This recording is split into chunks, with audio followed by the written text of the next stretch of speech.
네, 마지막으로 차명자님 말씀 주셨네요. 칩셋 미디어 매수가 8,700원, 비중 10% 진단 부탁드립니다. 말씀 주셨어요.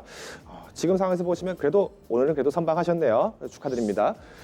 전체적으로 그림을 보시면은 아시겠지만 칩셋 미디어도 사실은 어느 정도 주가 회복은 충분하게 저는 됐다라고 봅니다. 실제로 이제 차트 보신 분들은 다 아시겠지만은 이 정도 되면은 지금부터 혼조세 나오거나 아니면은 올라가거나 둘 중 하나다. 여기서 고민 많이 하실 텐데 지금 10% 정도의 비중이시라면은 저는 다른 종목에서도 충분하게 어떤 수익 감안하시면서 지금 들어가신 거라고 저는 보기 때문에 현 상황에서 조금 가져가셔도 나쁘지 않다. 저는 충분하게 매력이 있다라고 저는 말씀을 드리겠습니다.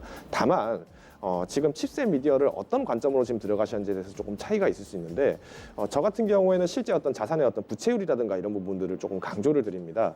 지금 이제 사실 영업이익적인 부분들은 결국에는 어떤 매출이 나오면 당연히 영업이익은 늘어날 수밖에 없습니다. 하지만 지금처럼 코로나 때문에 뭔가 힘든 종목이다. 더군다나 시총이 한 800억 정도밖에 되지 않는 작은 규모라면 이때부터 이제 조심해야 될 거는 부채 총계가 될 수도 있습니다. 규모가 작으면 작을수록 버티면 되지 않느냐, 법인 비용 땡기면 되지 않느냐 이렇게 볼 수도 있겠지만 뒤집어서 얘기하면은 그만큼 부도율이라든가 파산 보고라든가 이런 부분들이 굉장히 평가가 되면은 급격하게 빨리 평가가 될 수도 있다는 거죠. 그러면 신용 등급 하락하게 되면서 만약 이 회사가 발행한 채권이라도 있다면 그러면 채권 등급도 하락하게 될 것이고 이게 결국은 경기가 악순환이 될 수밖에 없다라는 부분들을 얘기를 드리면서 부채 총계율을 만약에 지금 현 시점에서는 이제 작년은 11% 정도 이렇게 부채가 있고 올해 같은 경우에 조금 늘어날 전망이다라고 보고 있다면 이 부분들은 조금 분기 현황을 좀 살펴보시면서 영업뿐만 아니라 단기순이익적으로 조금 얼마나 커버가 되었는지 이런 부분들을 계속 쫓아가셔야 된다는 겁니다.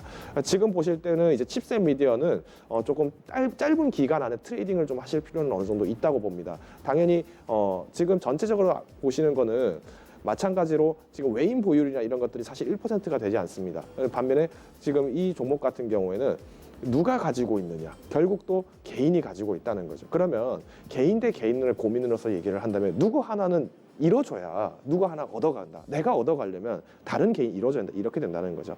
자, 그러면 이런 시점에서는 조금 데이트 트레이딩을 하지 않으시면은 오히려 더 손해폭 키워나갈 수 있기 때문에 지금부터는 눈 뜨고 잘 찾아보셔야 된다라고만 말씀드리겠습니다.